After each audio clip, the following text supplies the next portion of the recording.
Hello Twitch and welcome. I am Roostbliz and you are joining me for session 4 of our cooperative world building stream. That's right, with your support and your clever contributions we are storming through the creative process of RPG world building and hopefully becoming better GMs, DMs and RPG players along the way. This week we're going to lay down some foundations for our starting settlement and consider some low level hijinks for our players to get themselves wrapped up in. Remember, while we're streaming, if you've got any questions, suggestions, or DMing topics that you want us to discuss, make sure you drop them in the chat below and we'll talk about them. Hopefully we'll all get better along the way. With that all said and done, let's dive right into session 4, shall we? Good evening. Good evening all. How are we all feeling today? What a week it has been. So we're back yet again to continue our world building experience. And despite what may have been a shaky outro to last week, I kind of sort of brain farted about what we were supposed to be doing this week. I need to get more organised. That's on me. What I'd forgotten to mention was, I'm very good, actually. Very good. Despite a shaky start to the day. The evenings come good, as they say. It's quite nice outside. You're going to have to let me know in the chat if we've got, if you can hear the wind. I've got the windows open a crack. It's very, very warm in here today. So I've done myself the favour of opening the window a crack. So if it's too much wind, I'll close it and I'll just deal with the heat. But otherwise, staying open. Yeah. So this week the main focus is going to be on just sort of rounding out our starting location, Sunnibrid, a bit, because we've got, not in a negative way, we've got really far ahead of ourselves with our main. I never intended this early to have pinned down our central tension for the story, but we've done that because the ideas were just flowing, you know. We've just nailed that. We've nailed that down early, which is great. But we want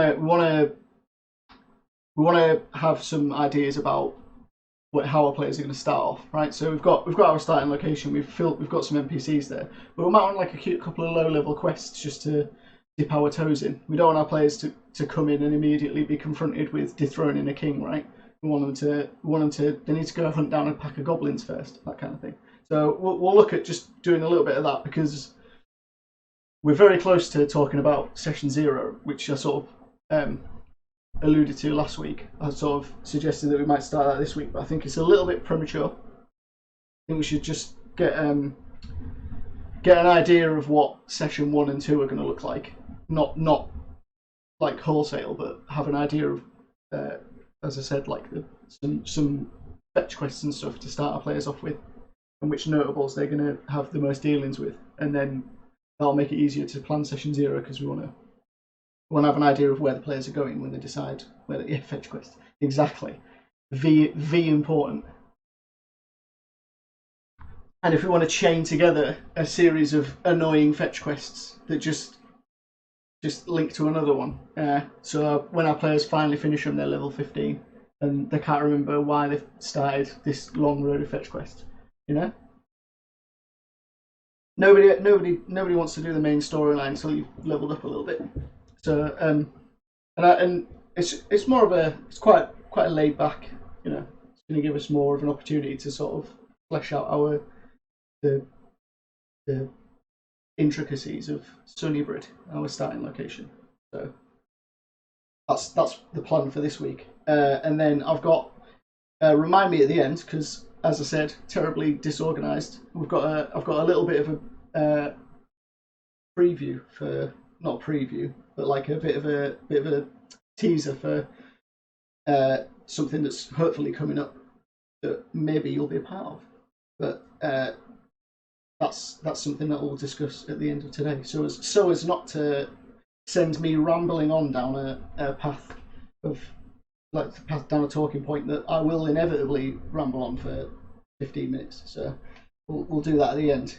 If it's at the end of the 2 hours, I'm less likely to, you know, go on about it, and it'll be more succinct and more exciting. So, as always, remember, if you want to follow along the command doc in our, because I can do little twitchy bits now apparently. This is a link to our Google Doc, so you can have a look at what we've got written down. And if you would like to suggest any improvements or any names for any of our NPCs or what have you, they're in there. I think it's color coded. Green objects are named, blue objects aren't. Feel free to name any blue objects. There we go. And yes, there are some commands that will bring up additional information about the world that we've created together.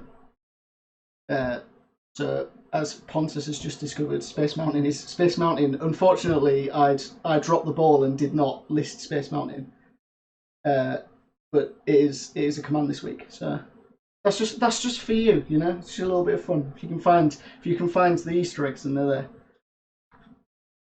there. And yeah, so that's the global document. If you want to have a look at it, you can always look at it. It's always there. Just to keep up with where we are, you can keep an eye on it as we work on it if you would like, but it'll always be on screen anyway, so that's fine. And as always, we like to start the stream with a little bit of an opportunity for anyone to contribute anything they want to contribute that they've thought about since last week.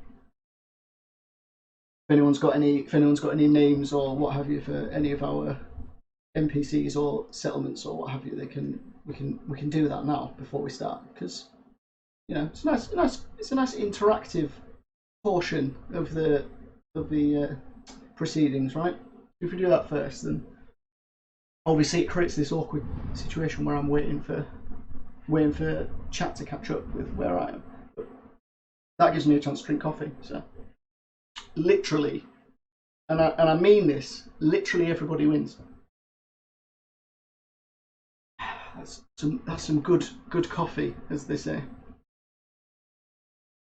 So while I wait for any kind of anything anyone wants to drop in, we're gonna do some aesthetic stuff today. We're gonna look at creating a layout for our town, just because it's handy to have for you as a DM. To have like a rough idea in your head of like where everything is in the town. We're just gonna draw like a rough layout. We're not gonna go overboard and create like a full color map or anything. It's literally like the sort of thing you can do pencil and paper with no artistic skills whatsoever. We're gonna just jot down a rough layout, put in any interesting locations that we want to include, and then while we do that, we can think about. That's a good way to get our creative juices flowing, so we can consider starting missions and things that we want to include. And as always, as I said in the intro, we're a cooperative. We're a community. You know, we're a little plus community. So if there's anything you specifically want to discuss, then feel free to drop it in the chat, and we'll open it up to public discussion, so we can all improve our skills together, right? I don't think I've got anything. No, there's nothing. I think everyone's like ideaed out. I think like part of it probably is that. Hello, Mike Lance. Have you finished playing Skyrim? And I hope not on my account also, because Mike Lance was playing it was just literally 10 minutes ago, streaming Skyrim, which lasted 2 hours. Good. That's about 2 hours is kind of what I shoot for. It's about as long as I can go, like especially with this format where you're just sort of talking to a camera and stuff. Like 2 hours seems to be like a nice achievable goal without having like 100 people in chat to talk to. So you went for 1 hour, yeah. Yeah, you stream a lot more frequently than I do. I'm just the one a week, and you're like 3 times a week, if I'm not mistaken. Like painting in Skyrim, right? I mean, you know, feel free to sell yourself. Yeah. So I guess we're just going to jump straight in. If we give me a moment as I set up our, I've I've, I've set up something new, which I'm particularly impressed with. You know. And let's see if I can get it going without interrupting the overlay in any way.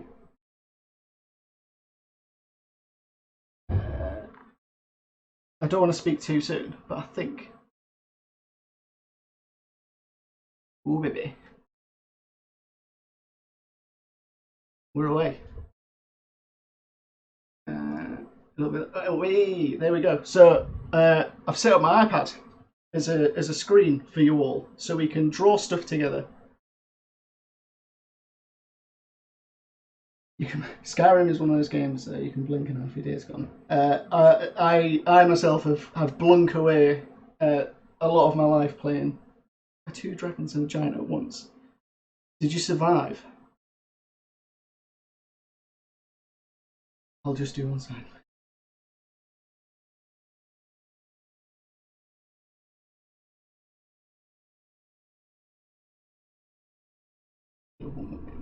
Yeah. One more game of Football Manager. Run away. I would run away from Two Dragons. And I don't know what level you are, but if you did you start a new game for the stream? Because if so, then you've played like 8 hours or whatever. In which case, 8 hours into the game, I would 100% run away from Two Dragons. The Giants just a little cherry to make it more difficult to get away on foot. And yeah, I can't. Level 28. That's not bad going. And I don't want to talk about one more game on Football Manager because Football Manager is my kryptonite. I want to love that game. I know I love everything about the concept of playing Football Manager, but for some reason, and this is probably to my benefit, I can't start a game of Football Manager and commit to it. I just can't do it to myself, you know. Played like a fair amount I played a fair amount of Football Manager 2015, and then I'm gonna have to there we go. I played a fair amount of Football Manager 2015, but I've never really especially by Ali Scarlett standards, never really committed to them. Anyway, not everyone wants to talk about Football Manager, and I do. I want to talk about it, just can't get into playing it. Right. So yeah, so I've set up my iPad as another screen so that we can do little creative bits. Drawing is something that I quite like to do. So as you can tell by the map, right, and it's not something that I would say I'm a pro at, but it is something that I'm okay at, and that shouldn't dissuade anyone from drawing along if they think they're horrible, right? Draw a winky. I will do in a minute. I'm actually gonna leave you in the capable hands of my co-host, my chair, for 2 seconds because I've got like a Michael Jackson glove for drawing on the iPad, and I'm gonna go get it because I've left it downstairs. So take it away, chair, and I'll be back shortly.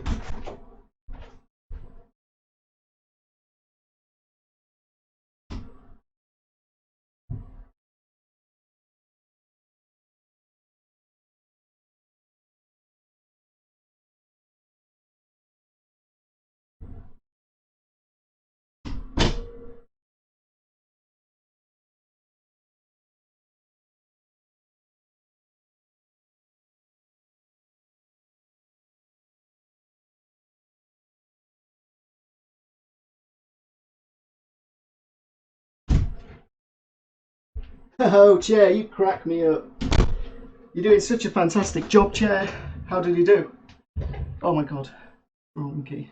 Not drawing a winky. I'm going to draw a winky. Of course I'm going to draw a winky. Chair, please. In good way. Yeah. Yeah. If you want me to go and just leave with the chair, that's I'm an adult. I can take that kind of criticism. Oh, that's good.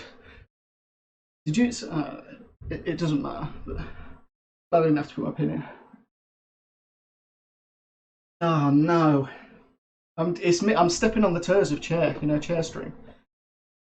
So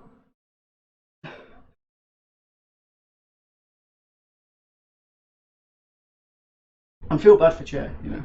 I love chair. Chair might be my first. If I ever get to 50 followers and I get to make my own emotes, chair might be the first emote. I think you only get one to start with, but chair would be a good one. It's chair stream. So chair aside, there's your Winky. Has anyone got any strong opinions on the town? Right, because this could take a long time of me like going back and forth, and I want to incorporate your ideas, but I haven't really thought about how I was going to do this, but I'm probably just going to start drawing like just a real basic settlement layout. But if anyone's got anything to chuck in before I start, I'm gonna try and incorporate your ideas because they're more important than mine, you know. I know. So the important things to remember: we are a coastal town, right? So all of our economy, realistically, is based around the fact that we've got docks. So we need to make sure the docks are like an inn near the harbour. Yeah. So you don't want to stumble too far off of your ship before you find the inn. So church doubles as a lighthouse. Ooh, that's interesting. Wait for it. Right.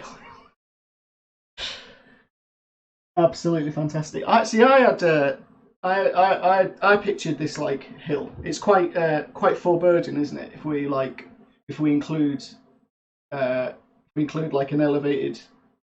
So we had for memes realistically, but we had like an upper Sunnibrid, didn't we? Where all the less impoverished citizens live, and there were some Cloud District puns made, you know.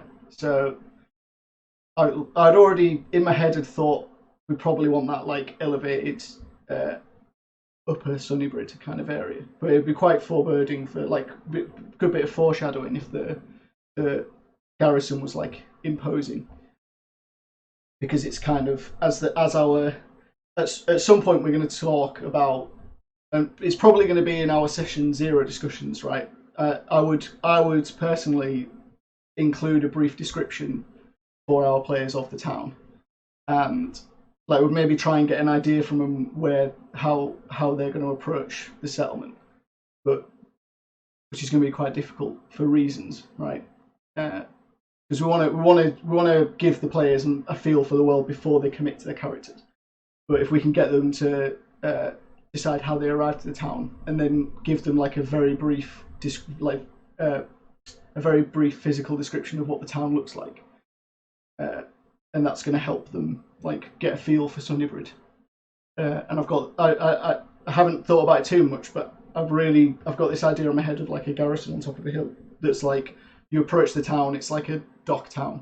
You know, you can see the market and the inn, and there's drunken sailors milling about and stuff because we're a harbour town.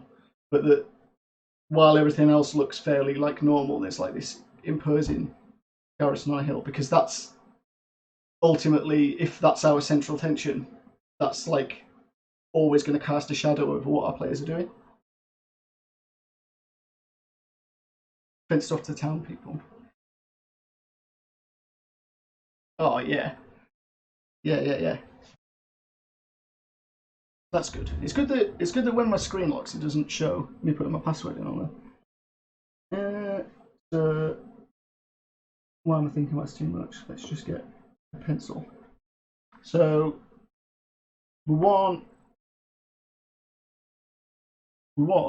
a garrison on a hill, right?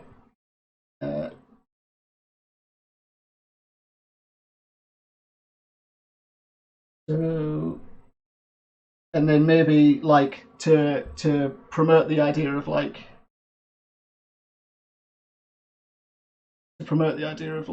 this there being like a separation. We want this like upper Sunnibrid, right? I've drawn that way too big, which is fine. and then maybe like a winding path down to the town, right? Because if it's just like an open walkway, then it's too inviting. So we want to sell the idea that like it's not open to everyone, right? Maybe like in this area, just purely because of the proximity to the garrison and the wealth. You can't see the drawing. Oh, yeah, what's going on? What is going on?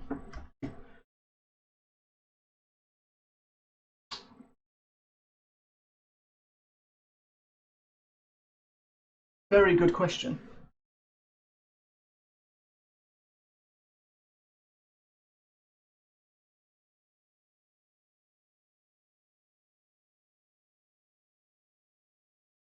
That's fair. I think it might be when the screen locks. So let's try not to let the screen lock. Try not to talk too much and let the screen lock. Okay. Thank you for pointing that out. Because imagine if that had gone on for half an hour. Boom. There we go. We can get over technical difficulties.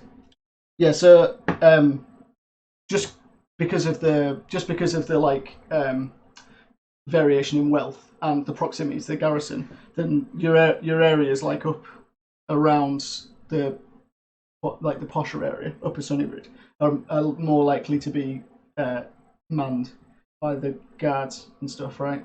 So then we've got this like when our players arrive and they're level 1 and they're poor and no one knows who they are, not very well respected. Then there's this like long winding path that's got a lot of guards on it up to an area of higher wealth where they maybe don't feel welcome, right?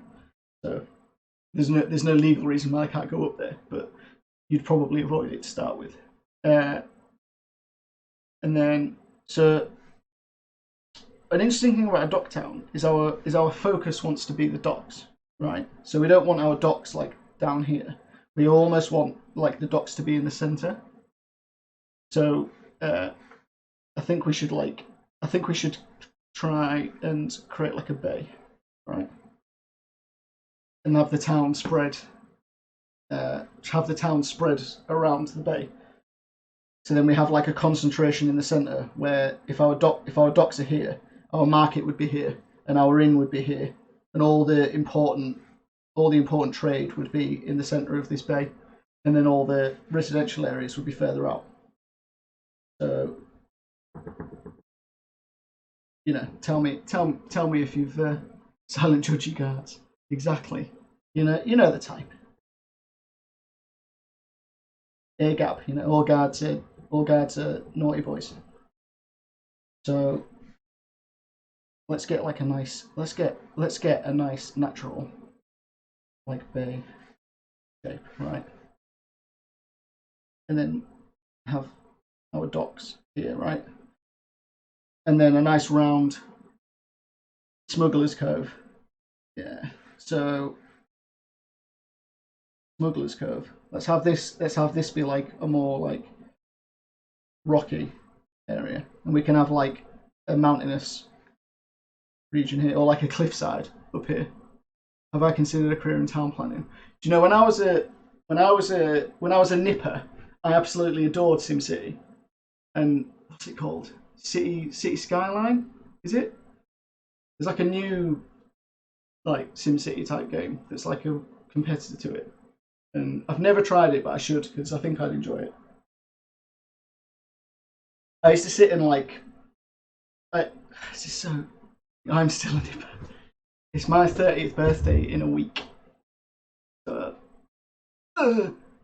not a nipper. I don't feel like a nipper anyway. Yeah, bit of mini roost, please. I used to sit for hours and go over when you learn new things in geography about how residential, how like upper like how tiered residential areas are planned in like a town, and then like the tiered commercial areas are in the centre.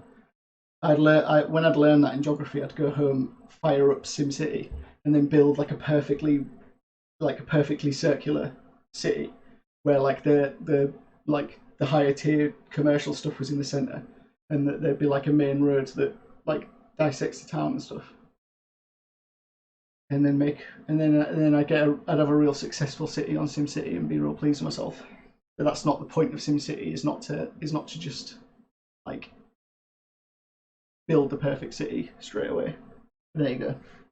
That's. I have considered a career in town planning. I definitely did as a child. So there you go. Not seriously as an adult though. Zeus Master of Olympus. I never played that. I don't know these pro strats though. Like, I'm talking big game, right? But I don't really remember much about SimCity because I think I was probably using cheats to be able to like put things where I wanted it and have all the money and stuff. Because that's not when you start SimCity. It's like you get a city, don't you? And you have to, or like you get a settlement and you have to improve it, right?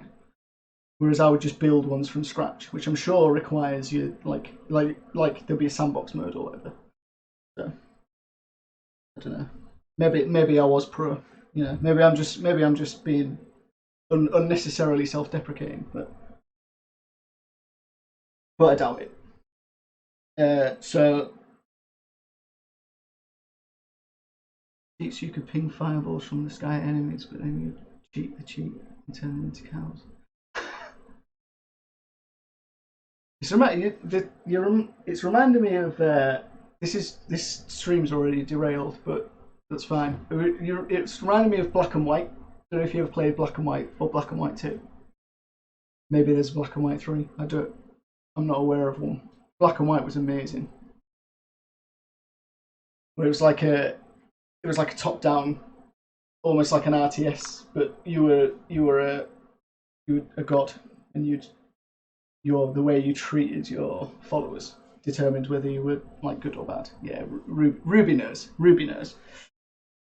That's good. I only need one person to. I feel vilified. Look, there we go. God Sim.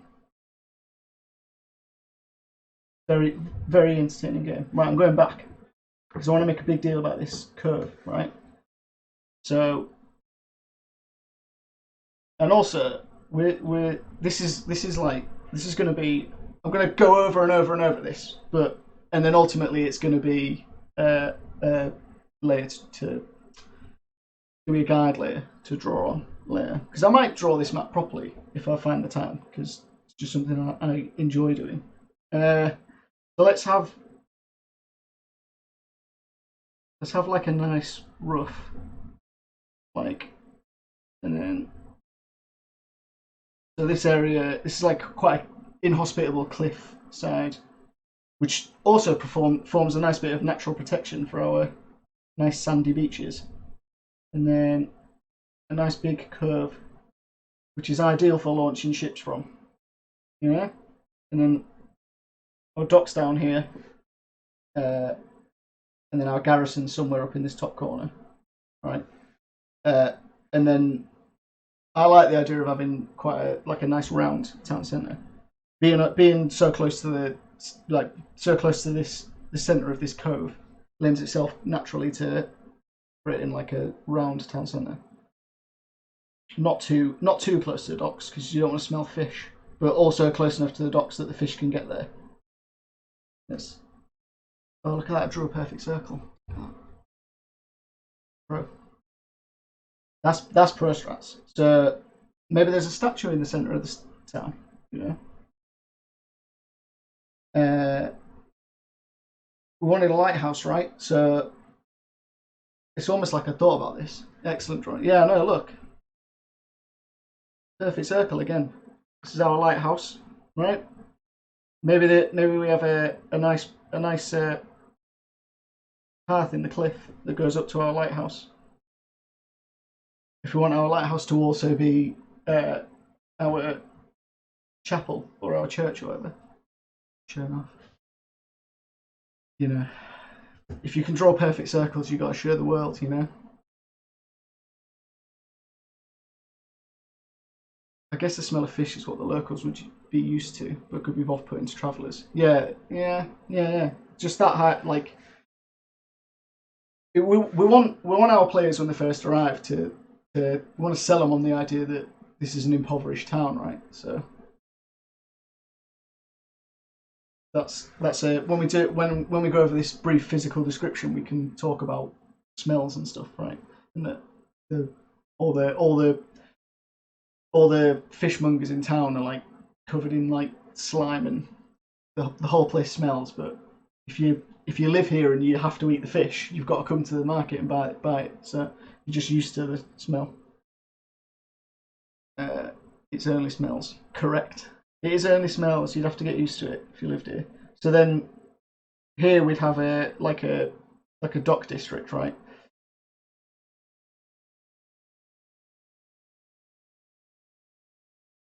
Yeah, like that.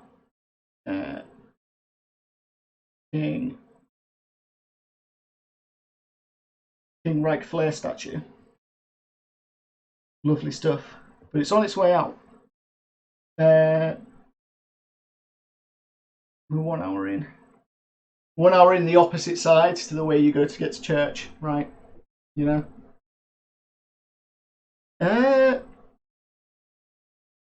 Do we though? Maybe. Yeah. So just a hot take. It'd be quite interesting. We've created this elevation by accident, right? We've got this elevation over on the east or the west to the lighthouse, right? We've got they're like a sheer cliff with a lighthouse on top of it, and then directly opposite that from the inn is our garrison that's elevated to. So we could create some very flavourful descriptive text about sitting in this inn and being able to see, if you look out the windows at either end of the inn, you can see the lighthouse, which is also Flamborough Head.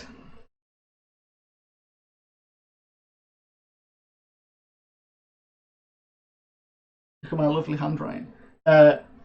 Yes, we can write some very interesting, flavourful text about how sitting in this inn, which is, it's the inn, it's the centre of local activity when the market's closed. But even from the market as well, we've got the same situation. This is just a happy little accident. Thank you, Bob Ross, for how on one side there's like a religious element overlooking the town, and on the other side there's like this rulership, but the rulership is in flux, right? There we go. Big Berberus. So self-explanatory. So this round, so we need like a round area for our market, right? And then most of the residential, right, is here. Residential. And maybe, just maybe, we have a little wooded element here, because woods are great for storytelling, right? Beer Point Garrison. I like that. I do like that.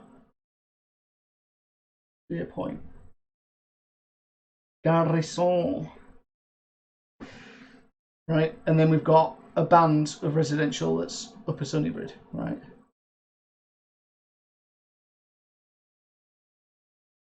And then our main access to the town comes from the north, which I believe is fit into our map, right? And then over here,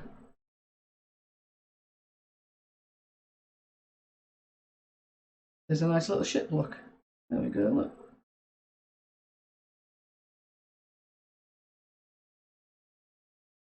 Imagine the ships probably wouldn't look like that. That's a little bit too militaristic for our town.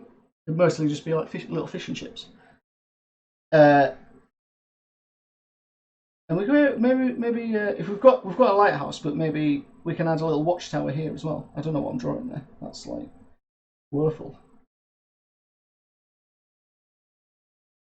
Too many ideas in it at the same time.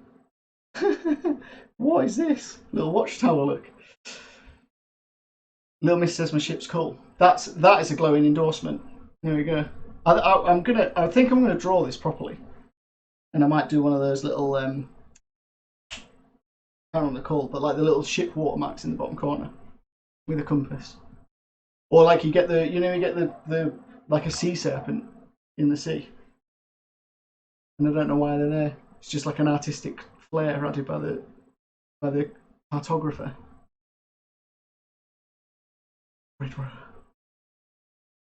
Grid row, you say? I'm guessing you're going with the lower scale, right? I think you could probably have like a grid row, right? Like a grid row down the bottom, yeah.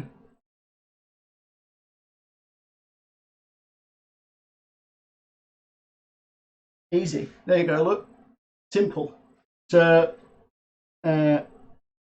the nice thing about this, like real compact like township, is that it lets us put all of our important stuff together, right, for our players when they first arrive.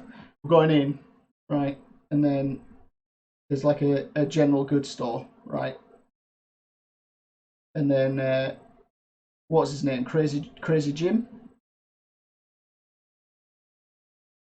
I actually can't remember. Let's have a look. It's important information.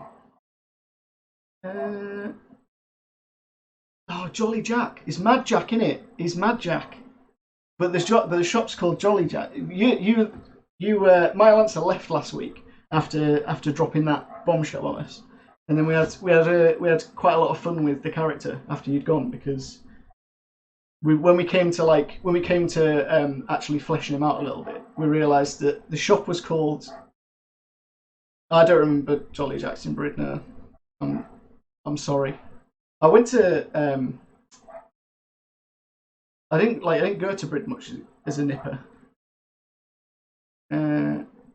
Yeah, so it was Mad Jack and Jolly Jack because I'm a nipper. Because I am a nipper. Right.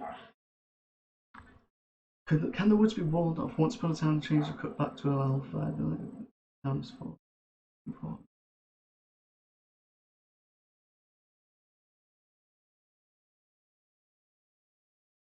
Okay, so 2 questions. I need to know what Jolly Jack's was. Completely not relevant to this stream, but I want to know. And then, can the woods be walled off? Yeah, for visibility. And like now that just a tat shop. No. I like that we're paying homage to that. Everything things with Brid written on. Oh yeah, the classic seaside, just like selling Brid's equivalent of bears with beefeater like suits on.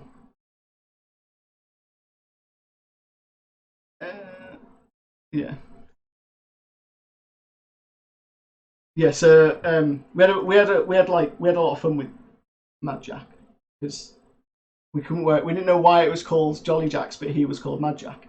So we've made him he's an over the top halfling. He's like a Mad Hatter character, irritating and endearing. We added a little bit of a dark spin on him because of his job. He's used to meeting new adventurers and making friends with them, but then like them not returning.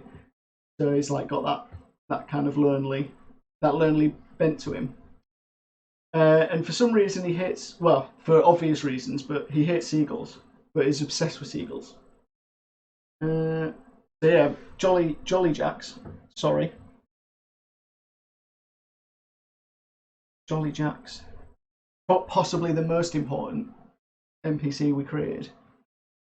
Does anyone remember Jolly Jack's joke shop in Bridlington in the 80s on Yahoo? And the 2 answers given were birth no. Fantastic. Well, as sad as that is, it'll be remembered here for eternity in a custom RPG world, right, that was created, and hopefully will get played, but there's no guarantees of. It's been immortalised forever on Twitch. So there we go. And actually, looking at this, so what do we? So all of the docks, we've got a lot of we need a dock master and everything related to the docks. There'd just be like a industrialised district to say. Oh yeah. So this was mentioned to me after the stream. Sheila's and Sheila's, right? It changes name every time the party comes through. It's owned by Sheila Kellum and Sheila Sellum and Sheila Byam. Both halflings can't decide how the shop sign should be. So we can make that Sheila's and Sheila's, right? It's Sheila, because is it so? Is it Sheila's plural or Sheila's? Right? There's two Sheilas. Or sorry, yeah, is it Sheila's plural? Sheila's as in Sheila owns it, or Sheila's ziz as in owned by Sheila's, right? So there's three options, right? There should be without an apostrophe at all, with an apostrophe after the A, or yeah, with an apostrophe after the S. As a someone whose name ends in S, absolutely detest it when people put a second S after the apostrophe. No. Not when you're writing my name. There are a character called Central known Lady of the Harbour, if you know what I'm saying. We can indeed. I'll leave it up to you to decide where she operates from, though. That's the kind of thing that the players are going to have to ask for specifically if they find it. Sinful Simon, Man of the Harbour, if you know the harbour. Yeah. So Sheila's and Sheila's.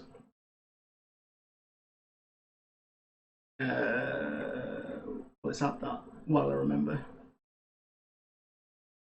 And it should probably be about here, right? There's a lot of halfling commerce in this town, isn't there?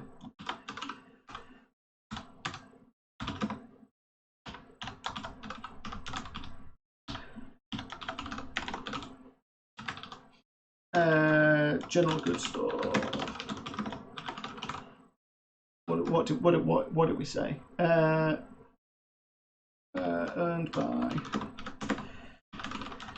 Sheila Sellum and Sheila by where is it? By they're both halflings called Sheila, not related, right? Sheila by halflings, right? Halflings. So they've set up a general store, right? They own a general store.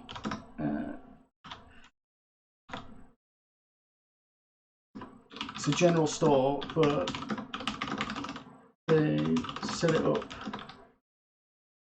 They set it up as a conduit for procuring magical items, right?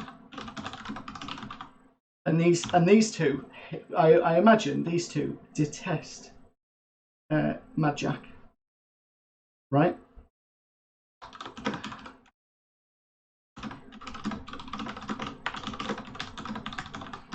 Because if Mad Jack's making all the contacts with the adventurers in the town, he's probably got first dibs on all their magical items. So these two would probably have to work pretty hard to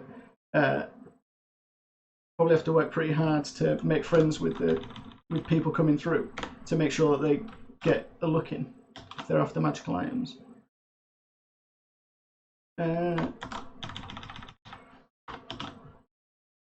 Sell them and Sheila buy it.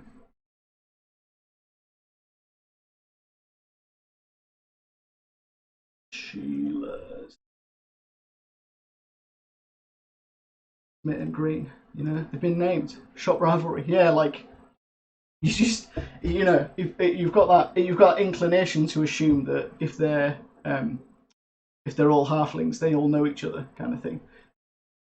But there's actually a deep rivalry going on. You could maybe have like a quest at some point to see if to like try and I don't know what the Sheilas are like, but I could definitely see Mad Jack being the kind of guy to elicit some kind of not necessarily lawful activity from a party to try and put a dent in Sheila's sales. Subret people in the street play Subret. Handing out flyers for like a free shot. If you come into Jolly Jack's, you get a free shot. And there's never a free shot, is there? We've all been there. Very good. Yes, totally derailed yet again. Congratulations. Yeah, so our round like town centre is giving us the opportunity to put all of these important things like directly in our players' faces, and then we've got like this ominous foreboding, like foreshadowing even of the lighthouse and the garrison on the elevated areas either side of the town. And at the moment, we haven't really. Religion isn't a big, which is nice, but religion isn't a big part of our main story because religion's like a go-to and is often involved quite heavily. But it's nice if religion isn't. If we aren't deciding immediately that religion's like a main focus of our story, it's nice to have it there as like an option because you're going to have players who are like paladins or clerics who want to get involved in that. But if they don't want to get, if you have a party that doesn't include those characters and they don't want to get involved, then it's like it's easy to just ignore it, right? And this is the kind of thing that we can leave. We can leave that kind of decision until we've had a session 0 with our players. If we've got a whole host of deities to follow, right? And our players, if they choose to be a religious character, can then choose which deity they follow. And then we can decide based on the decisions that our players make whether that's going to be important to our story or not.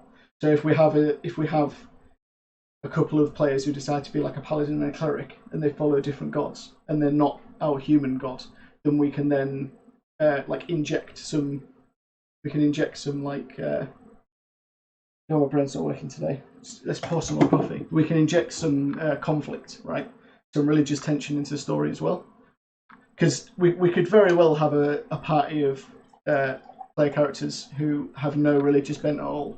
And especially with this lighthouse being our church up on the hill, there's a chance that if that does happen, that they might never even visit that, which is fine, right?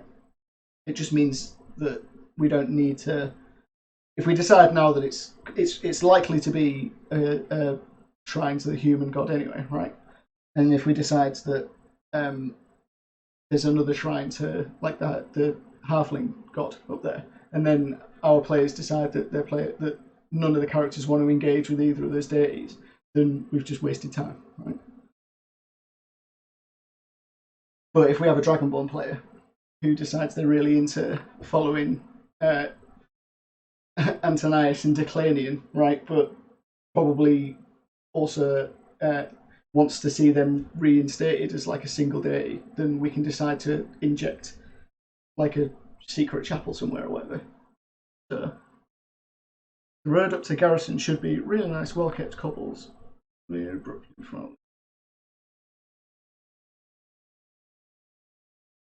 Yeah, there's just like a line, right?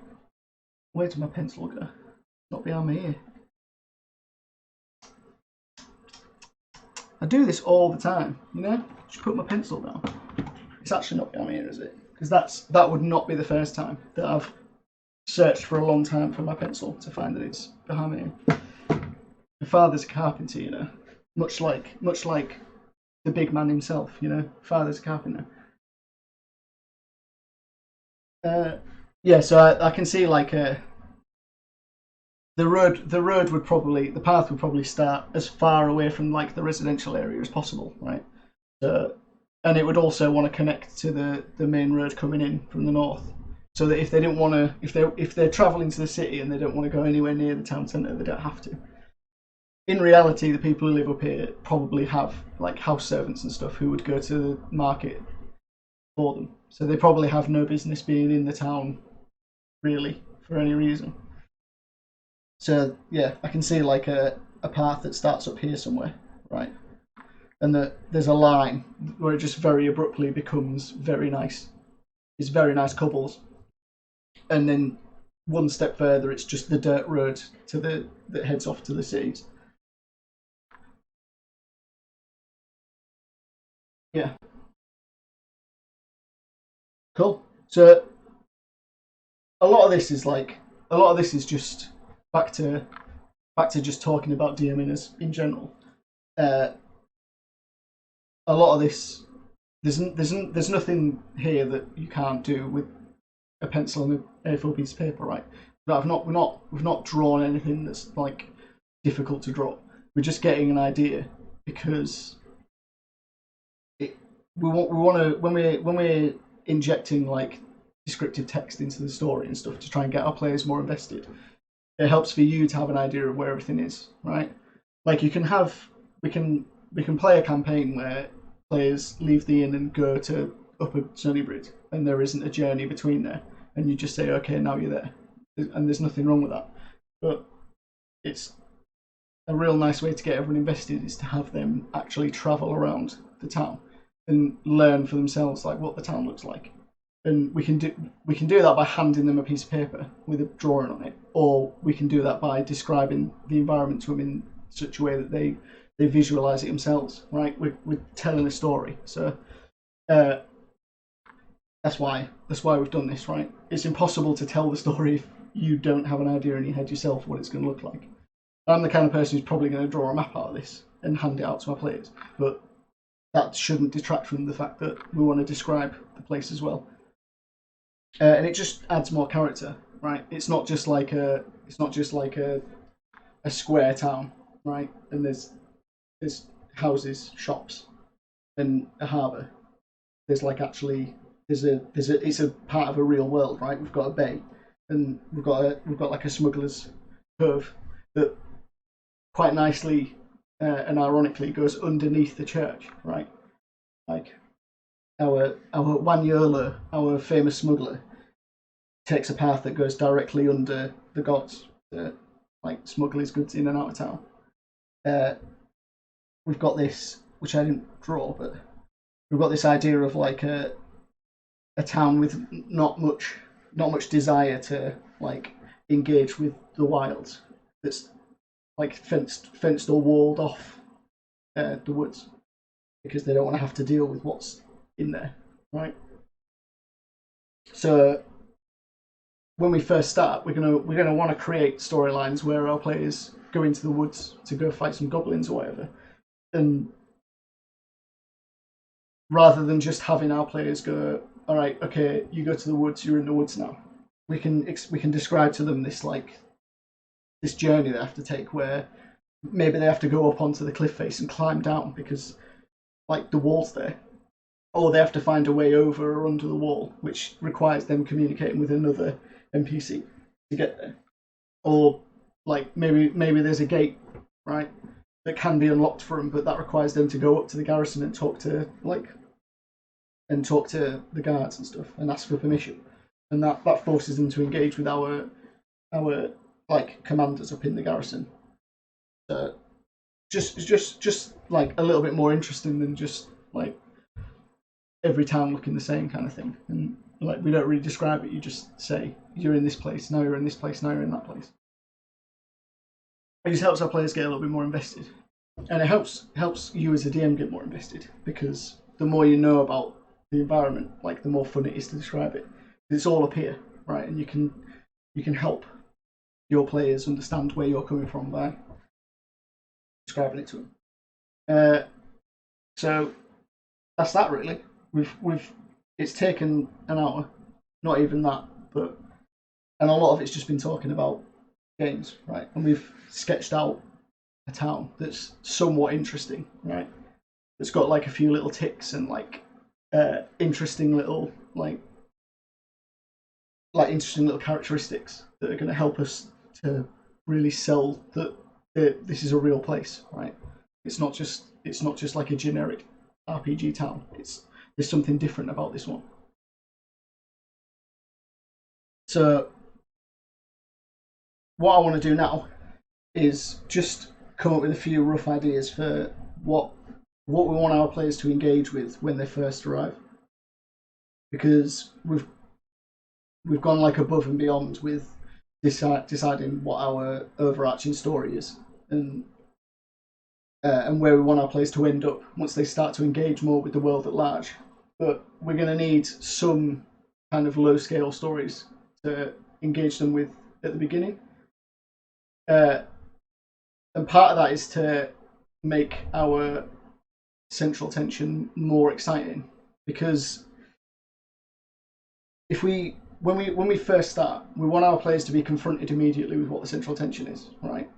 But we want them to feel as though it's something that is like out of their means, right? We want them to just feel like it's a reality that they're living in, right?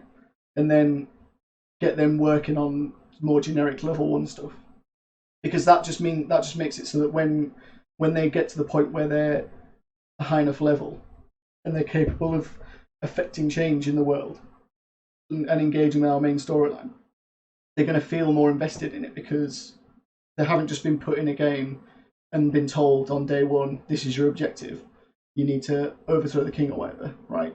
They've been put in a world where they felt like that was a constant.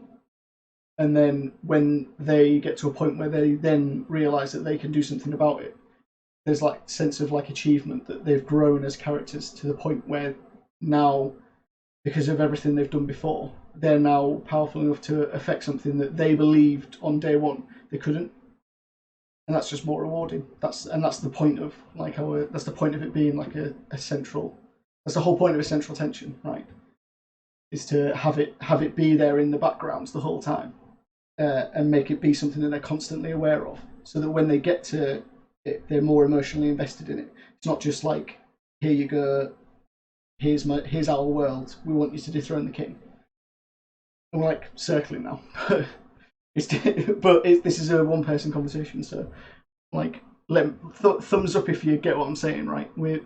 It's going to feel so much better for our players to achieve that objective if there's that element of them creating the objective for themselves as well. It's not like we haven't told them they have to do it. They've been in this world and they've been running around like killing goblins and helping people because that's what they think is right. And then they've got to a point where they're powerful enough to make a real change. And then they've decided for themselves what they want the change to be. Even though we knew all along, right? Because we created the central tension and we've been nudging them along the whole time towards like making that decision, and we've foreshadowed that decision all the way through the game. But it's going to feel more personal to them, and Robbie B gets it, so that's enough, you know. So this has to be, I think, in terms of like story writing and world building as a whole, one of my favourite parts of DMing is the low level stuff. Like, because you've got this idea in the back of your head of where you want your players to be and how you're gonna hint to an overarching story at the start of the game. The little engagements you have at the beginning where they're fighting like little packs of goblins and stuff, and you're sprinkling in information about that's going to be relevant later on, is personally my favourite part of DMing. Like there's nothing like a small group of low level players like fighting against odds that should be insurmountable, but those insurmountable odds are just a little pack of goblins, right? It's just so much more fun. Like you reach a point later on where it's like it requires so much of you to challenge players because of their level that like you're just throwing in like crazy monsters with crazy abilities and everything's like so unbelievable. It's just my personal taste as a DM. Like I just really like the like nuts and bolts, like little group of goblins, and then you throw one bugbear in there, and it's like this. There's like a bugbear, and your players like, how are we going to kill a bugbear? You know. I just love that. It's just like, I think it stems from my tendency to prefer low fantasy as well. Just I like the basic stuff, you know. I like the smaller engagements where like you don't need a dragon and 3 wizards to challenge your players. You just like anything with a sword and shield's gonna be rewarding for them to kill because everything's new to them. If we have the dynamic of half the party being newly employed ship's guards on the boat and the other half being brought in by the Senate, there could be letters of instruction given to each character that an NPC notices them reading and then challenging their opinions. Read this out. Are we best off to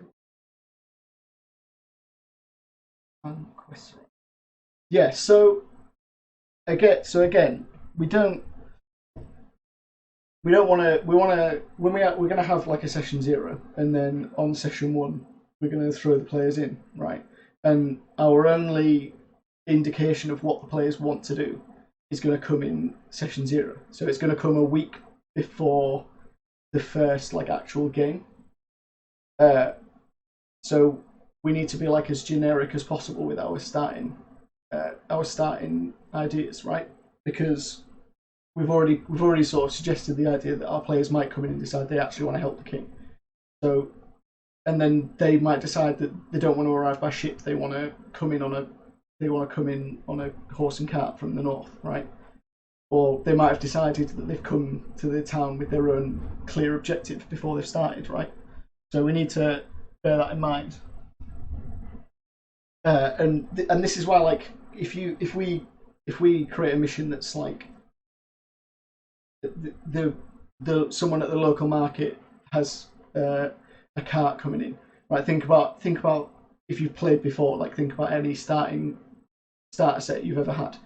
Like the starter boxes are always like there's a merchant who wants a cart to get to a place, right? And if you escort the cart there, they'll give you some money. So your players, it doesn't matter what your players' intentions are overall for the game. They're going to look at that situation and be like, I want money, like, and I'll protect a cart. Because really, the two things the players want on day 1 is they want some money and they want to fight something.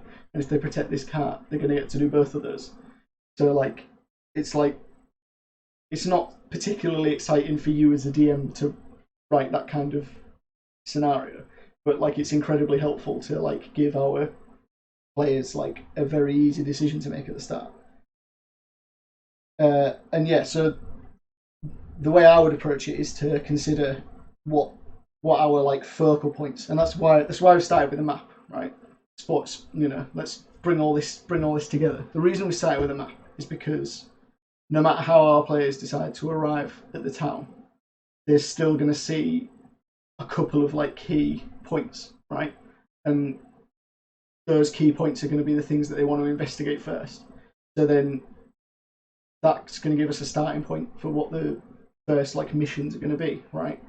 Because we don't want to have just one. We don't want to have just like one person who's sat in the inn who wants to ask them to go kill some goblins.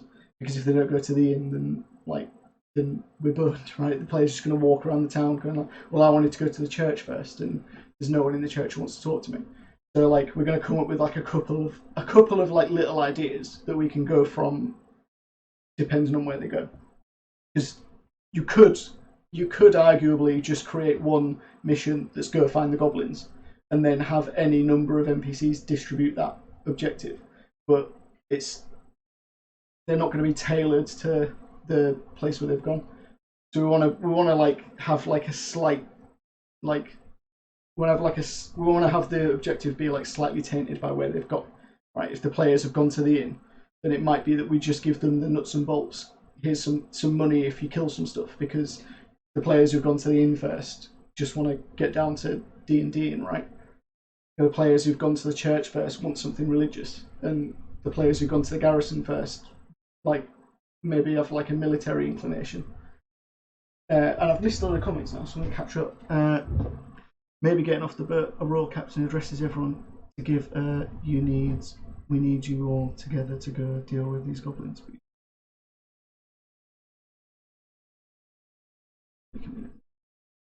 Both shops can give us a fetch quest, but obviously with different motives.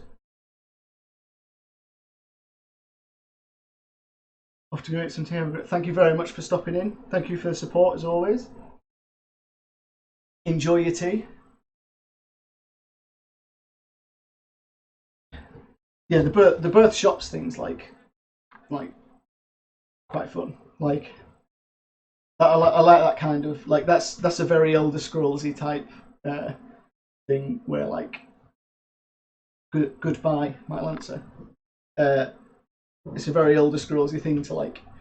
There's two NPCs want you to do something the same thing, and they're in direct competition with each other, and you get to decide.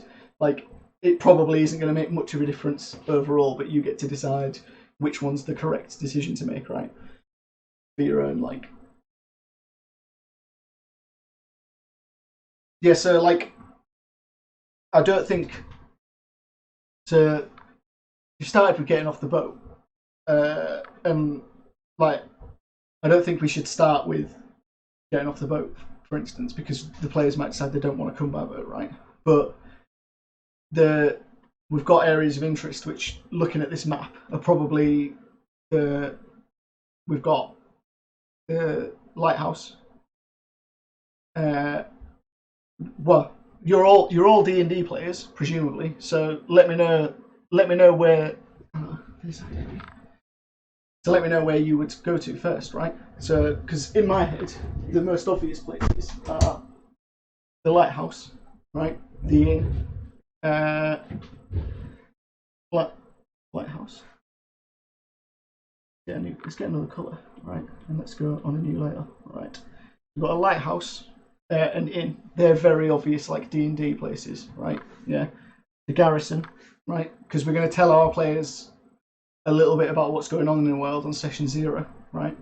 So if the players just want to get stuck in, then they might go to the garrison, right? Yeah, the inn's like a classic.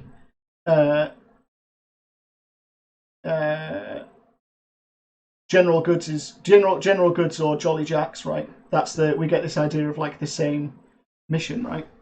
I think it's going to say a lot about our players who go to one of those two places first, right?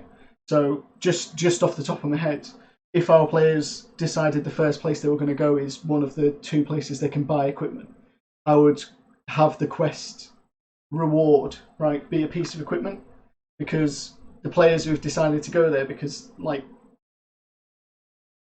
the players who decided to go to those places are probably motivated by getting cool equipment for their characters, right? And if you've got a player who wants cool equipment for his character, give them a mission where if they help the shopkeeper, they get a cool piece of magical equipment, right? And we'll tailor that to the level of the players, but like that's what they want. So the players who've gone to the inn just want to get stuck in with like going and killing some goblins for some money. The people who've gone to the lighthouse like want a specifically religious mission, right? Harbour Master's interesting because like people who've gone to the Harbour Master might either be interested in helping the economy, right, or it just interested in like a naval quest or whatever.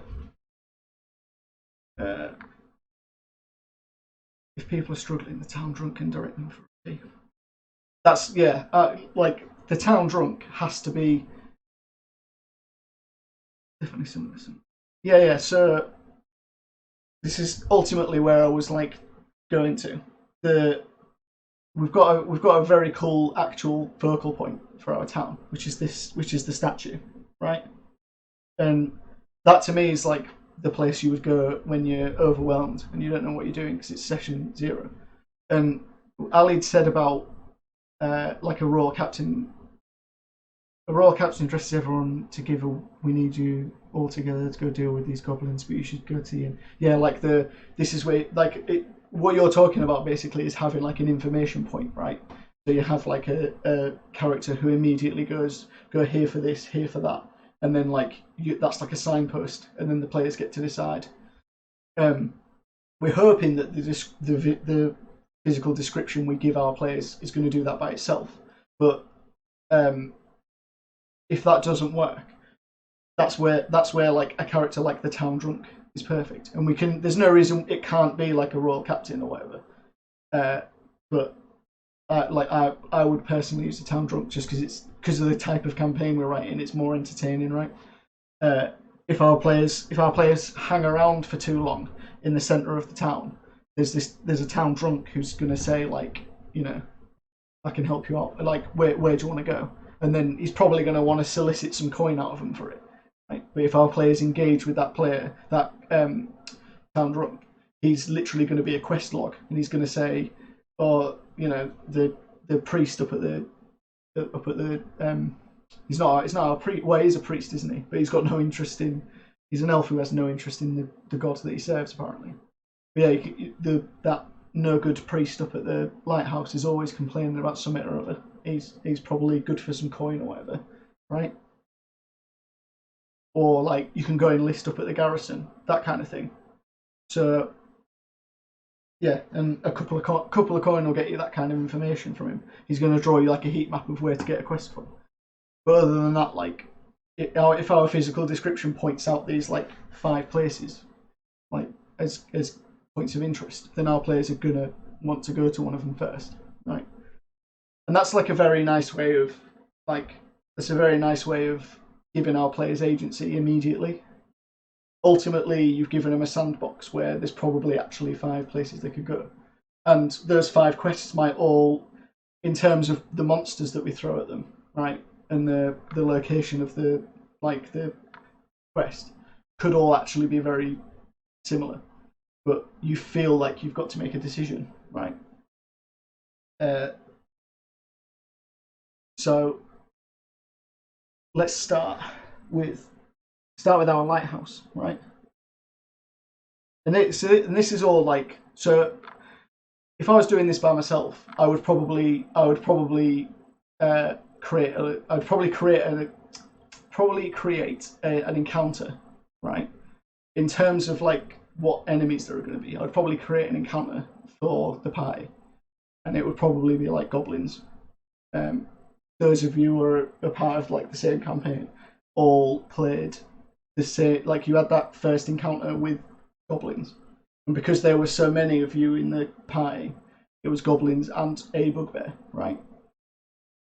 I would probably use an encounter like that that's tiered towards the level of our characters, and then I would just make the objective different.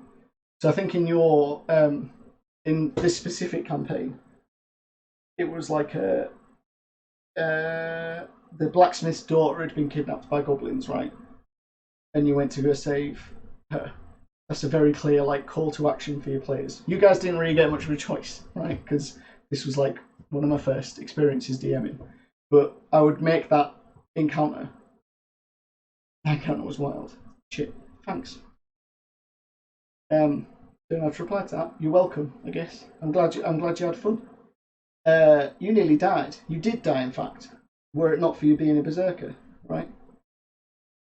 What am I saying? So the goblins and the bugbear, right? That's just a list of monsters, right? And even you went to like a temple, right? And there was a map for that temple that was like there were some stairs, there were a couple of traps. There was one room with goblins in it. If you got through that, you got to like the shrine room, and that was like the boss battle, right? And there was more goblins in there with a bugbear, and one of the goblins had some magical abilities, and that was like the big boss battle. But that specific list of like monsters and rooms could have been anywhere in the world for any reason. Is kind of what I'm getting at, right? You always nearly die. Yeah, coming back with 1 hit point's like been real good for Thok. And how many times it's happened, but it's a lot. What am I saying again? Yeah. So sorry. So that like the scenario, everything about the scenario, besides the reason why you're there, could easily be translated to any like storyline, right? So this stopped again. Why you stop? Give me 2 seconds. So cool. We back. There's a blue circle now. There should be a blue circle. In but a moment.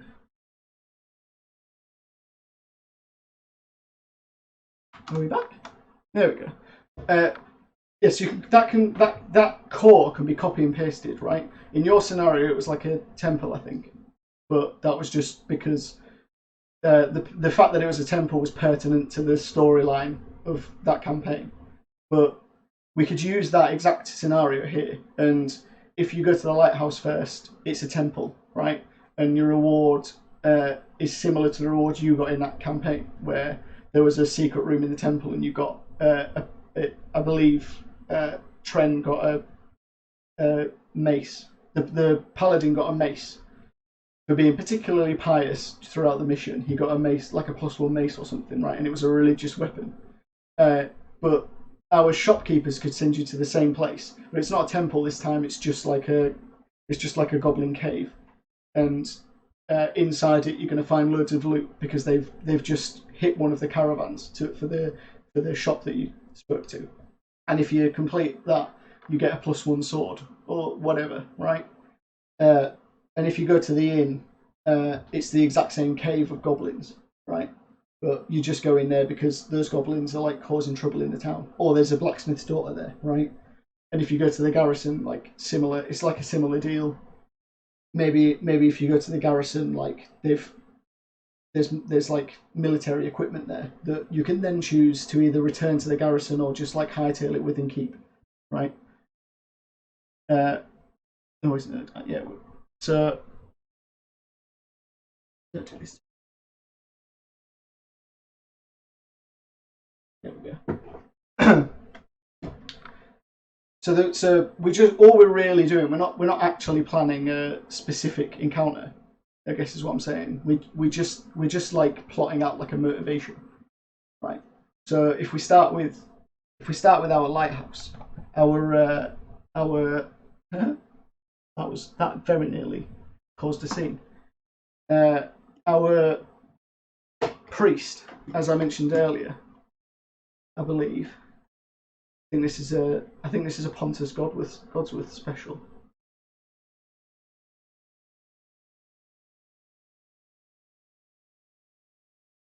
The names of these characters are clergymen, right? It's a seasickness stricken elf. Is lamb-bound, took to religion for a connection to the locals. Well read on human gods, but lacks a conviction when preaching about them. Right? He's standing in for the local priest who's like out, who's gone off on some sort of like holy mission. So like, what could he want of our players, right? We can perhaps use this as an opportunity to introduce our players to like to the concepts of our elves, right? Maybe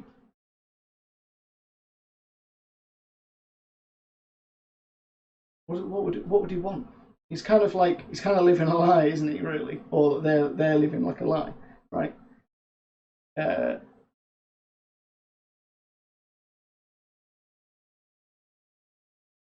maybe maybe someone knows, you know. Maybe someone knows that they're living a lie, and like they want you to go and deal with that particular situation. That could be quite an interesting one. Like maybe it's just like maybe wants you to be like a middleman, right? To make some kind of payoff, right?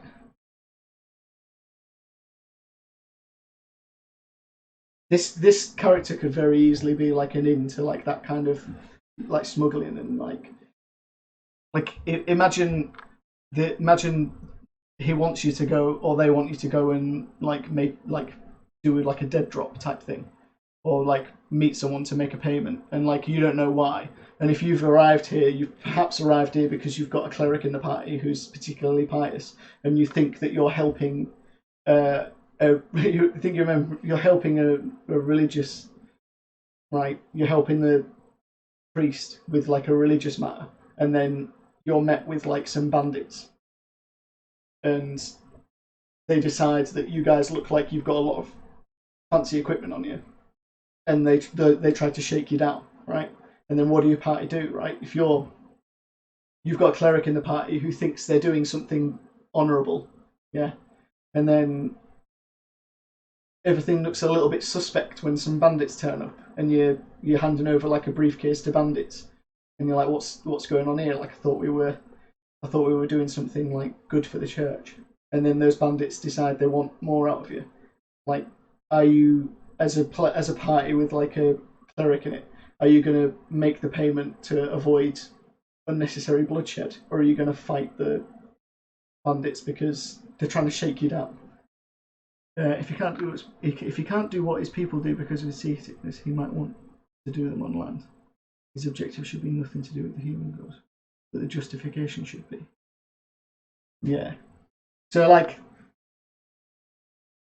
he can sell like the mission in any way they want, right? They can like anything you can think of, depending on which gods your players particularly follow, right?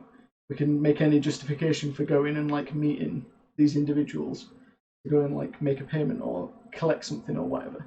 Or maybe they set you up for, maybe they think that they see you as a party that's capable of taking out some bandits, so they send you to go and collect a holy relic, only for you to find you've stumbled into a bandit base, and you're like, this can't be the place we're supposed to have come. These are bandits, and you're taking out a load of bandits because they're blackmailing this priest. So then you go back to the priest and you ask why you were sent to go clear out a load of bandits when he said that you were collecting a holy relic, and they're nonchalant about the whole affair and claim to not have known anything.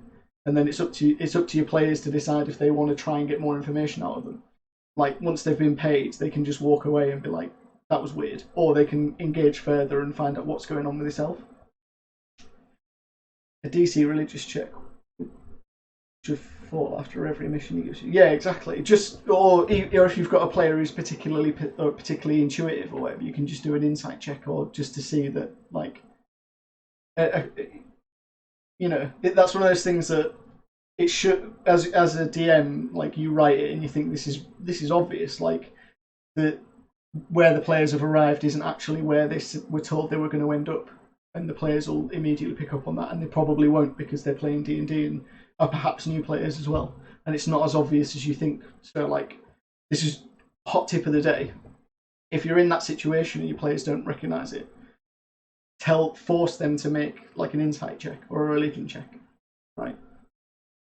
Like, you don't have to. It doesn't always have to be their idea to make that kind of check. Like, you're kind of working on their like passive perception at that point and saying like, well, actually, if we've got a cleric, they would be aware that there's nothing religious about the cave they've ended up in, right?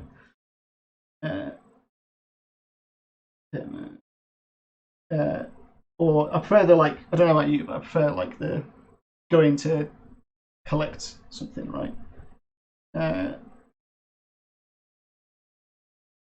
Could be sent to collect a holy relic of some kind. The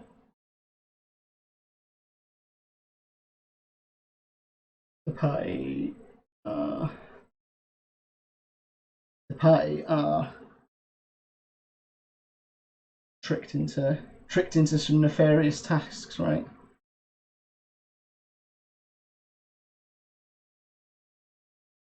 And then at that point, the players might start asking around town about the priest who's like not as pious as perhaps they should be, and then like people around the town would, those of them that are intuitive enough would be able to tell you that he's always seemed a bit off as that priest. Like, they've never really, that like their sermons always seem quite hollow and like droning, and they don't seem into the religious text they're reading, right? Cool. So that's quite an interesting, right?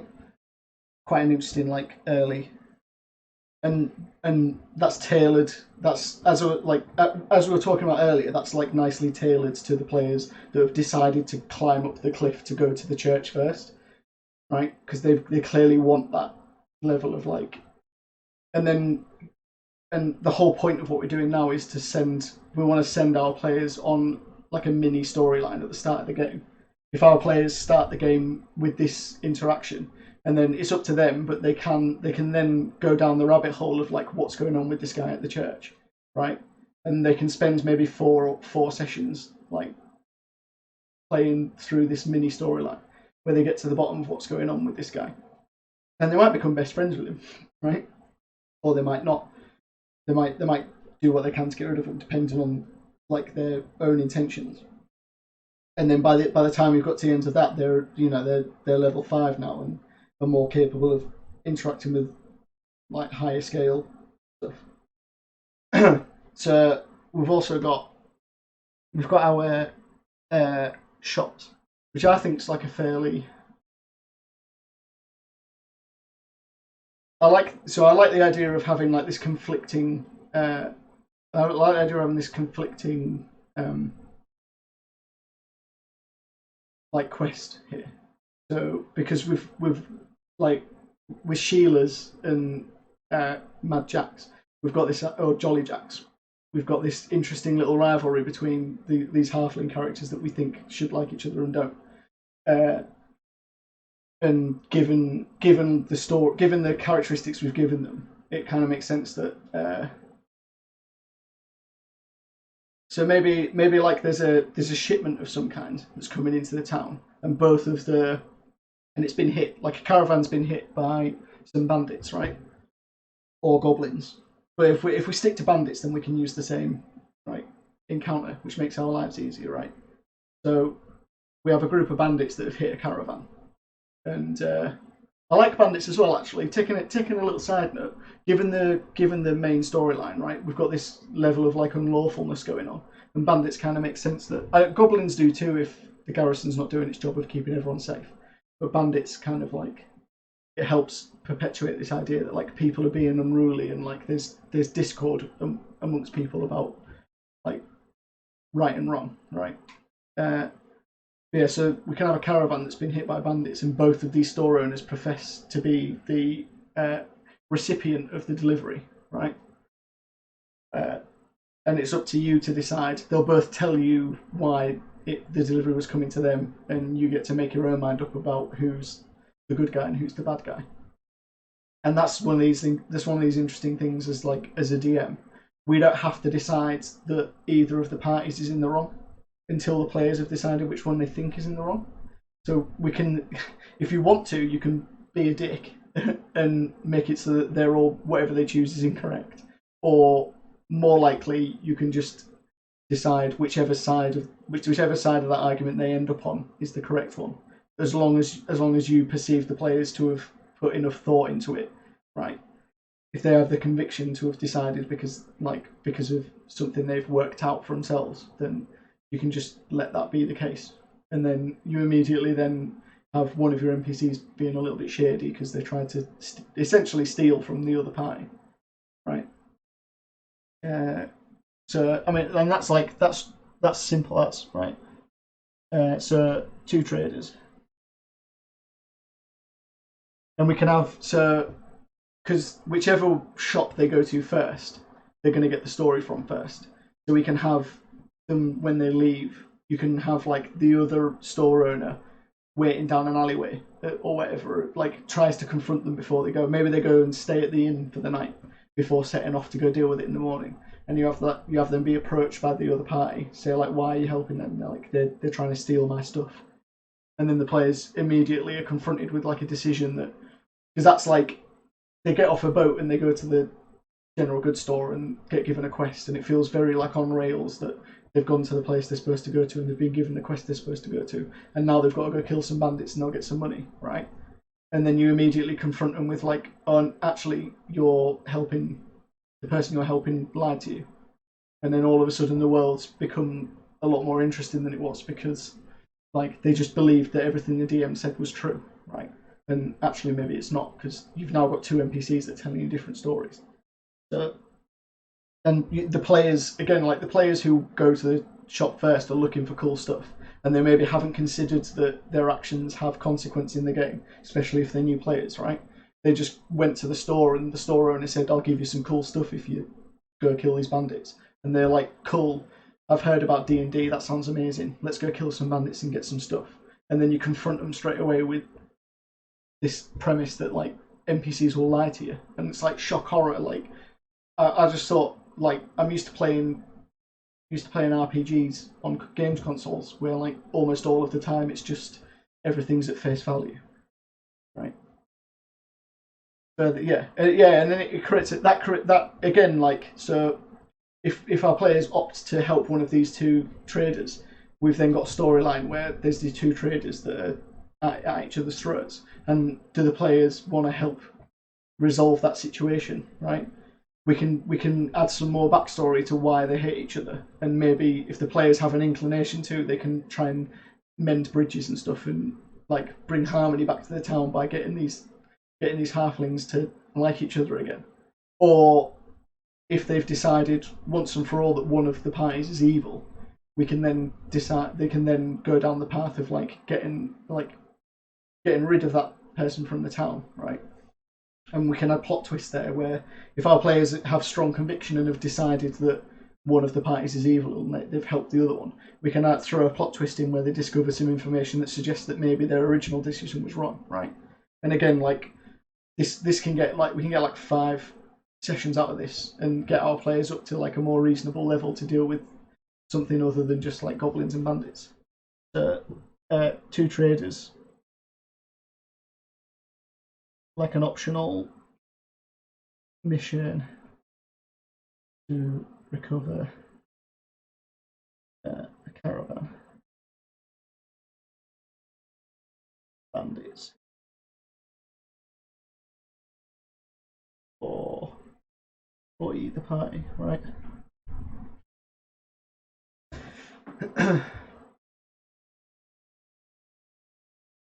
And then the garrison, right? So if they go to the garrison, then they can be confronted with the new captain who's taken over, and he can explain that this, like, because again we want to reuse this bandit idea, because we don't want to plan if every time our players did an encounter, we planned 5 encounters from to choose from. Like, we just end up with so much wasted time that if we can find a way to like make one like a one size fits all, like in all of these scenarios, we can have the players arrive at a cave, right, a little cave complex, and have like 2 or 3 rooms with bandits in them, and then all the decision they made changed. 2 traders, two trade rulers, both alike in dignity.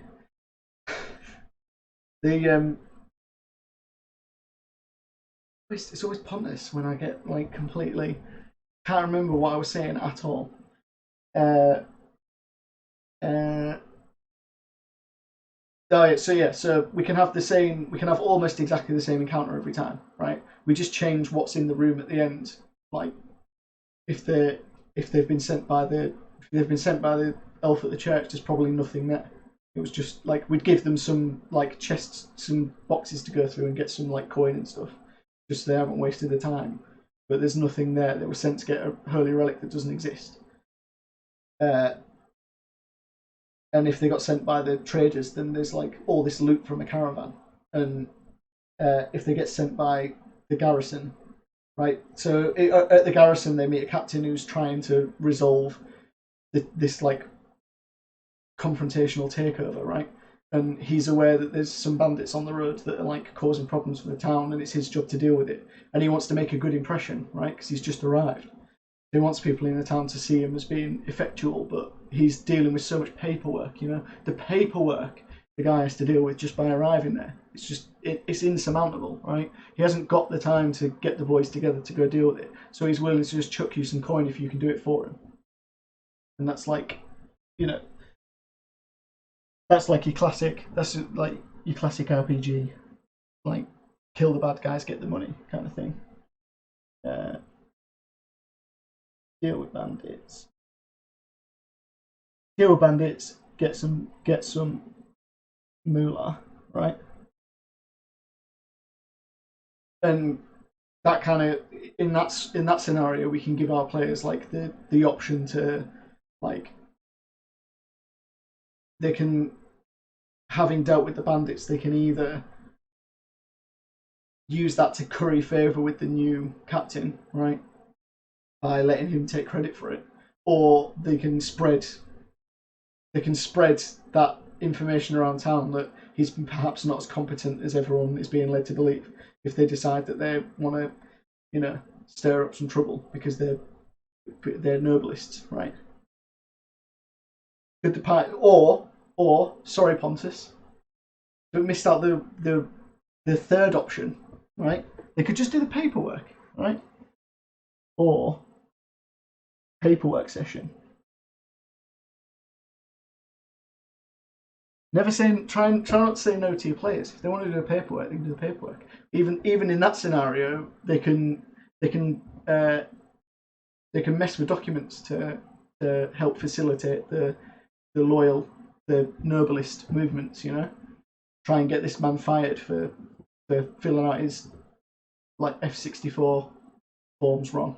He hadn't had a form notarized by a sufficiently high level notary, and get him fired. Bury the man in bureaucracy, right? And then the inn. I'd be inclined to add something more substantial to the inn, because the inn's like the go-to. I'm thinking like a lot about new players right now, and the inn's like the go-to new players. And while it's tempting to just give them the like go kill the bad guys, get some money option, your new players are like the ones you need to work the hardest to get some engagement out of them. So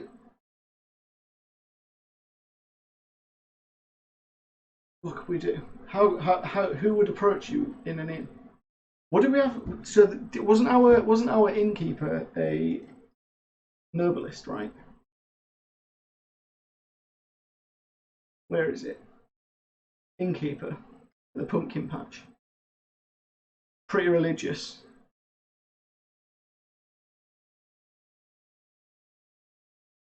Just handing out royalist pamphlets. Yeah, just pushing the innkeeper's agenda. The flaky bloke, right?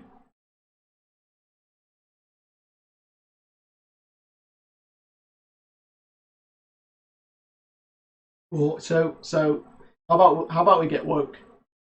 I mean, it's 2021, right? Not in our campaign though. We can decide it's whatever year we want it to be. But what if it's the bandits, right? But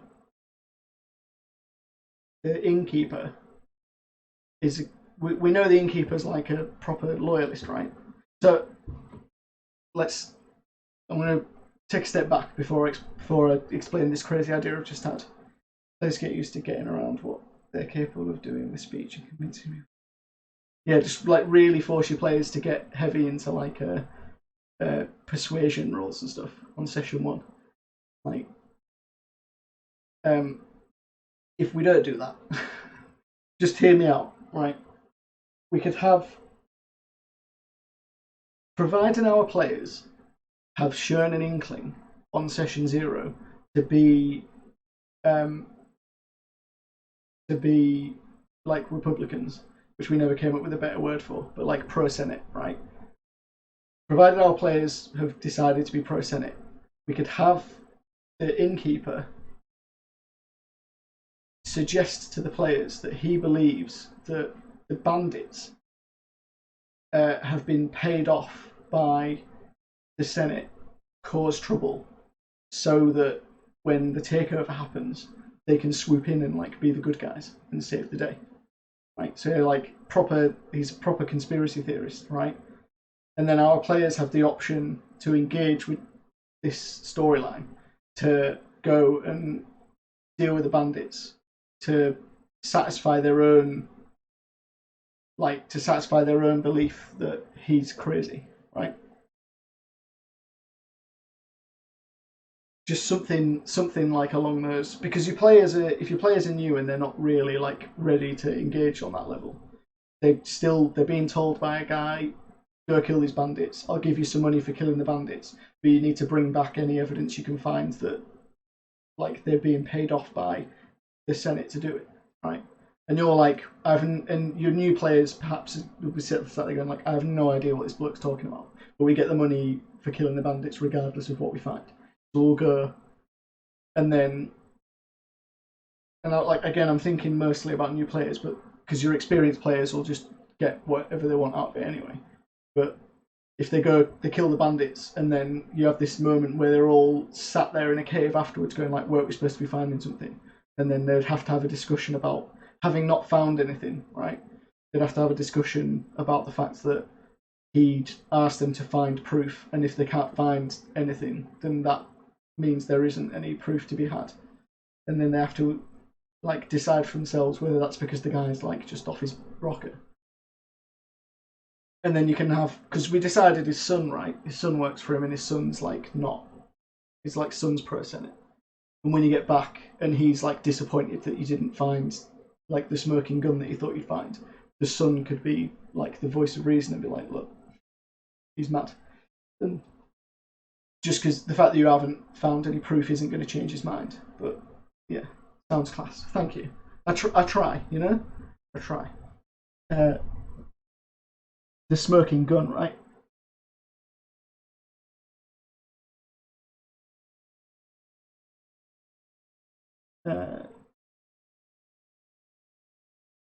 Innkeeper has a theory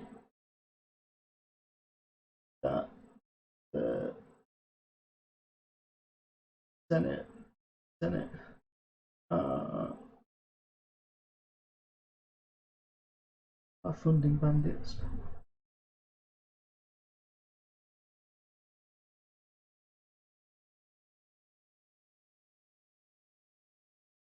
They'll pay you to deal with him. And search for proof.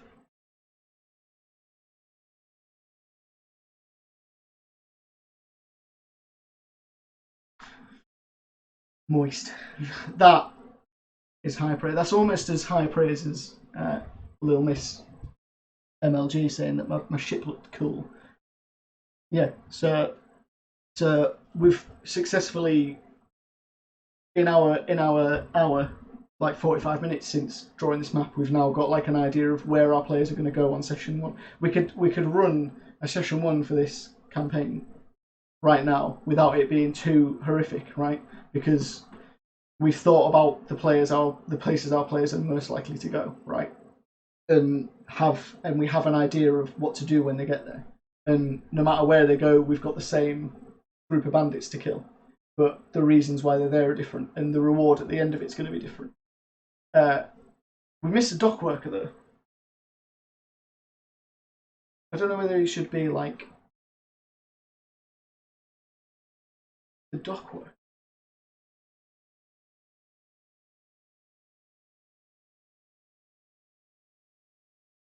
I mean, there's no reason why. Like the dock worker could just sort of be like another town drunk, just a good guy to like. Because I don't think necessarily that like, well, it depends. If the players arrive by dock, then they're less likely to want to explore the dock. But it's very easy if our players don't arrive by the dock. It'd be very easy for them to sort of have them like if it's not a market day, for instance, they could explore the dock, but there's just a load of like dock workers walking around, and when you sort of start questioning them, it's like, you know, not much happens. Like it's Monday, the market days are Tuesday, Wednesday, Friday, like Tuesday, Thursday, Saturday, or whatever. And then like on those days there'll be like hustle and bustle. Later down the line, we could learn that a particular object he was looking for was actually a person we meet later on. So he was being mental by obsessing with this object. Wasn't really, or he was misguided. So he was being mental by obsessing. Misguided, yeah, misguided by obsessing with this object. Yeah. Yeah, so like these are like the little things that I love doing as a DM, by like putting like a little bit of misinformation in and trying to have that like aha moment when people realise that like something wasn't quite what they thought it was. and like the kind of the trick to do it, the trick to that kind of thing, like because I've done it both ways, right? The If you think about it too much ahead of time, it means you box yourself into like trying to make it like trying to add the like Miss Marple reveal at the end kind of thing. Whereas like the trick to it is to just not fill in all the gaps like ahead of time, so that you can like decide later on to have like squeeze something in. If that makes sense. Ex NPC name dossier is the Holy Grail for the conspiracy nuts, but we find XPC and ex NPC name later down the line. Oh right, so there's like a the uh,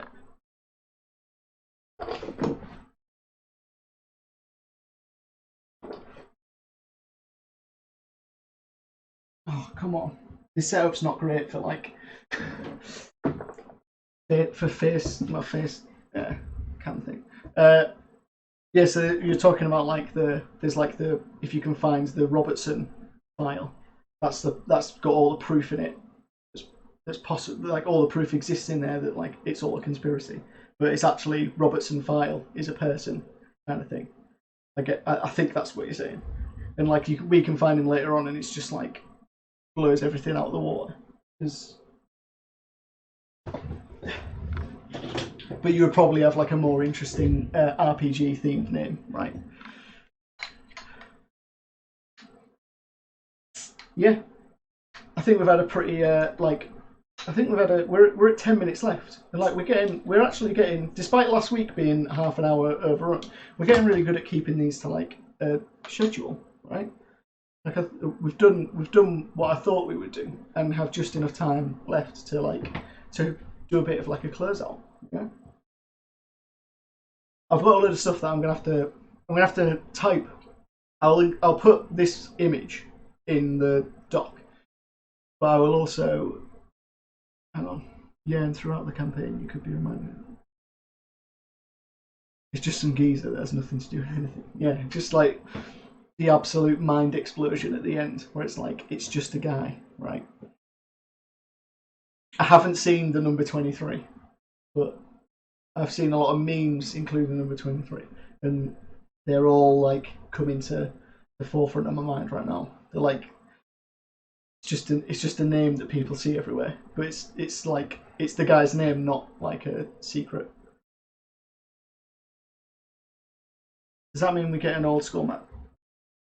So what I was saying before I started reading and not hosting very well is I'm going to include this image in the doc so that you can see this like awful jumble of scribbles, right? But then I'll also include all of the like object names and stuff for because we've added more stuff to our world, right? That's now set in sort of stone, right? I'll pen all that in, and maybe there'll be new commands. Ooh, exciting! Um, new commands to find, secret Easter eggs to find in chat. I'll add that. I'll add all the stuff that we've added today because I haven't been typing as I went. I've just been using the document as like a reference for the stuff that we know exists. We've added new stuff now that is a thing. Like we've got Sword Point Garrison, Spear Point Garrison's now a named entity in the thing, right? Can the drunk be a cartographer? The map above is a map. If you want, I like that idea.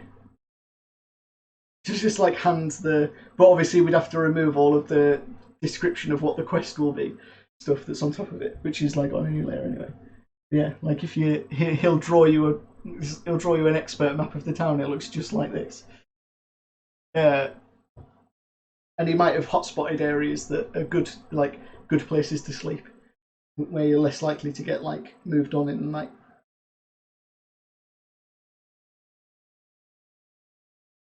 Yeah, the one I'm going to is from when you're earlier.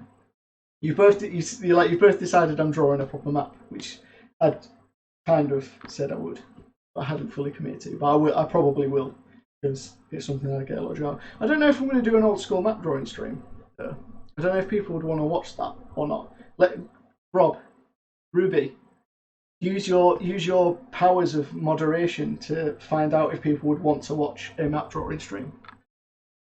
Because I can do that, but I'm also conscious of the fact that we want to like get on with, we've come so far with world building.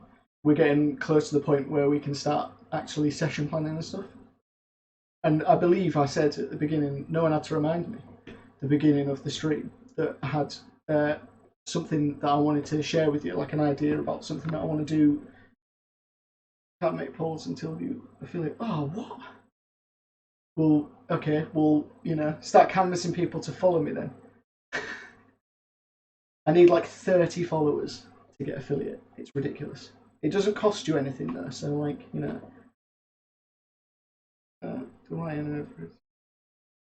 Bruce plus dollars. Yeah, we should. This campaign 100% needs pay to win mechanics, right? Just if you want to perform every time someone fails an insight check, it's just like a you can slip me a fiver type deal to just pass, and I'll tell you everything about the character. Just found out I have to be affiliated. This is awful. That would have been such a good moment to do a poll. All I'm hearing is I'll do a weekday night bonus map drawing stream. Sorry, that sounded like I didn't want to do it. What I don't want to do is promise you I'm going to do something and not do it. But I Roosplers, hereby promise that I will add a bonus weeknight stream at some time in the not too distant future. And I will, on that stream, we're going to draw a more map-looking map of Sunnibrid. One that can be used as a player handout. Which brings me to the point that I was circling around and keep failing to make. At some point in the not too distant future, and it's going to have to line, because it needs to line up with what we're doing. I am planning on doing a mock session 0. What does that mean for you, my dear viewer? I plan on, over the next few weeks, talking more about session 0, which is probably what we're going to talk about next week. We're going to start talking about what we want to achieve in session 0, which is why handouts is relevant, because we're going to talk about what we want to do on our session 0 and what materials we want to provide our players with. So we're going to work on writing a brief description of the town and all that kind of like creative writing and stuff that I'm not that good at, but we're going to do it anyway, right? We're going to do some creative writing and we're going to explain the story to our players and talk about how we're going to do that, what resources we're going to use to help players make the characters and stuff, and we're also going to decide how we're going to engage our players in the session, because one of the difficulties of a session 0 is that because there's no like combat or anything, you need to like keep everyone engaged, right? People are showing up to give you like a couple of hours of their time, and they're not going to get to like play D&D properly, right? They're going to make a character and stuff, but they're not going to roll dice. I mean, they will because they make a character, but you know what I mean. And I like to use the abilities that I have to create like physical handouts, and a map might be one of them. So the next couple of weeks, because it's going to be like quite a big topic, and if we decide we're going to create a handout, we might do that as a stream. But when we get there, once we've done a few weeks of talking about session 0 and we're happy that we've like planned a session 0 together, I'm asking some people that I know to join me on stream for a session 0, and we're going to run through a session 0 for our campaign live with players who are all going to like go through the whole process of having the world explained to them, having physical descriptions read to them, being emailed handouts because I can't give them to them, and then going to create characters as like an example of how to run a session 0. You're doing yourself a disservice. I always find your creative writing highly engaging. Thank you very much for saying that. You're too kind. I have a tendency to self-deprecate. Probably something that needs to be addressed, but yeah, that's derailed me. It's always pointless. Always pointless with the derailing. Yeah, so I'm gonna the plan is to do a mock session 0 for your eyeball viewing pleasure. Because I talk about session 0 a lot, and I know that not everyone. There are other ones you can find, you know. Not every player does it, not every DM does it, and the DMs that do it all have different methods for hosting a session 0. So I would like to show you how I would do it, and then we can talk about afterwards whether it was a success or not. And hopefully we're saying it was a success, and we can talk about what we would do differently and what have you. And I think it's an important conversation to have. So I'm planning that to line up with, it'll just be like the normal Sunday, probably in like 3 weeks' time, where we've come to the end of having Sunday nights where we talk about planning a session 0. We've got it all ready to go, and we're going to use the stuff that we have planned as a group to actually host a session 0 for players, and we'll see what they make of it. Sunnibrid. Oh, Sunnibrid. Did that not work? Try it without the Ford. That needs fixing. Yeah, so hopefully people are excited about that. And I'll, as I've said, I'll do another session at some point in the week, on a weeknight, sometime during our session 0 planning process. Because I guess next week when we discuss what materials we want to. No, you were right with the try it without the Ford. With an exclamation mark. This is fantastic. Yeah, so I guess next week we'll decide that one of the things we want to hand out to our players is a map of or have a map be available to our players off the town, and that'll be the one that we create together. And we'll even talk about how to get that printed so that it doesn't look terrible, you know, all that stuff. So there we go. Oh hell, like it's spelt right there. Like I'm such a doofus. Anyway, that'll get fixed as well at some point during the week. As always, thank you all for joining. If you want to know more about what we're doing, pop by. You know, Sundays we start at 6 p.m. We normally stream for about 2 hours, and we are what a struggle. What a struggle. Jolly Jacks doesn't exist yet. But every time someone posts one of these, you almost guarantee that it'll be there next week. No, thank you. No, thank you. The effort that you guys put in collectively is far greater than the effort that I put in this end. So you're all more important to this process than I am, and I mean that from the bottom of my heart. If you're watching this on YouTube, hello, pop by Sundays 6 p.m. GMT. We do this every week. We are the whole point of the stream is for cooperative world building.